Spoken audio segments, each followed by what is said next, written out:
Olá pessoal, nessa aula aqui a gente vai falar um pouco sobre fechamento de contrato. É interessante que você que trabalha com um produto ou um serviço para a internet, né, mais precisamente como a gente está falando aqui de criação de site, que é o meu produto, que você tenha um contrato definido, mesmo que seja um contrato informal. Como assim?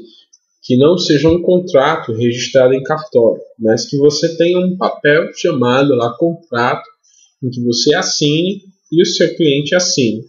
Isso traz um benefício muito grande, porque você firma um contrato, firma um acordo com uma pessoa, né, com o seu cliente.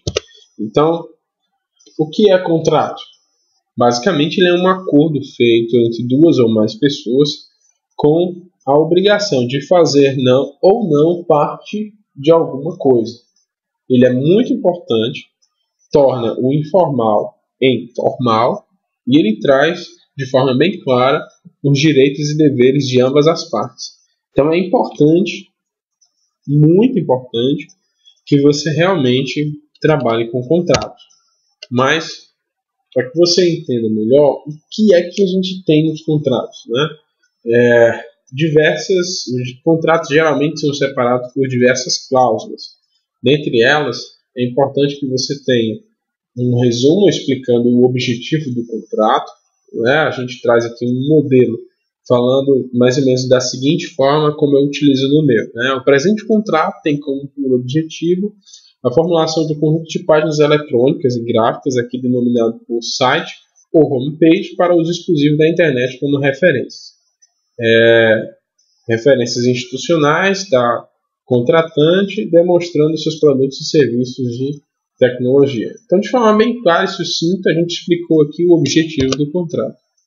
A gente precisa ter definido no contrato o tipo do projeto. Por exemplo, quando eu trabalho com criação de sites, eu tenho alguns tipos. Por exemplo, site institucional, site dinâmico, compra coletiva, loja virtual, sistema de corretor de imóveis e o hot site.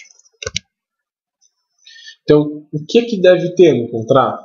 As obrigações da contratada.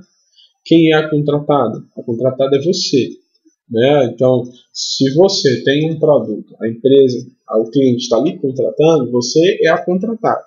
Então, lá deve ter no seu contrato todas as suas obrigações. Quer entregar o seu produto num prazo determinado,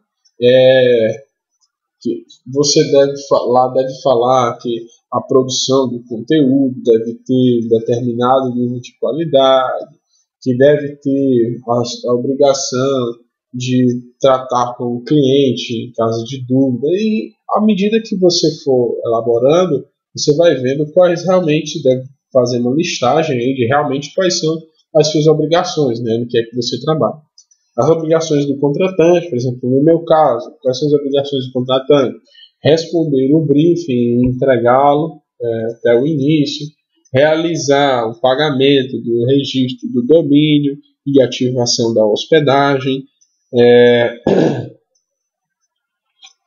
O que é mais obrigação? Enviar o conteúdo adicional por e-mail. Então tem diversos. Por exemplo, no meu caso, a gente tem uma cláusula de manutenção do serviço.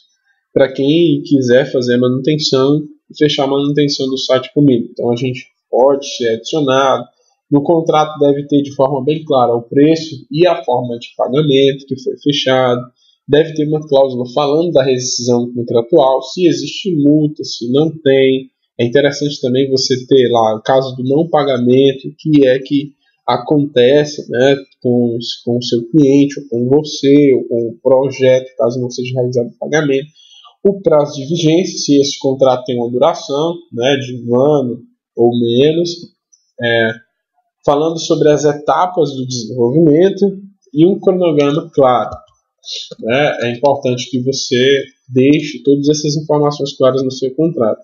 Com esses itens aqui, né, que você precisa ter, lembrando que você precisa informar aqui o modelo do seu contrato, você precisa ter o objetivo do contrato em primeiro lugar, o tipo do projeto dependendo do seu produto, né, e as obrigações da contratada, obrigações da contratante, falando a respeito da manutenção do serviço, se houver, Deixar claro preço e forma de pagamento, isso daqui é geral, todo contrato deve ter isso, falando também da rescisão contratual se ocorrer, prazo de vigência se tiver, desenvolvimento e cronograma. Então, de maneira bem resumida, são essas as informações que precisam ter quando você fizer um contrato com alguém, né? A gente vai encerrando por aqui essa aula, espero que tenha ficado claro. Se você tem alguma dúvida, deixa aí nos comentários desse vídeo, que vai estar postado aqui no na nossa plataforma de curso. Um abraço e até a próxima.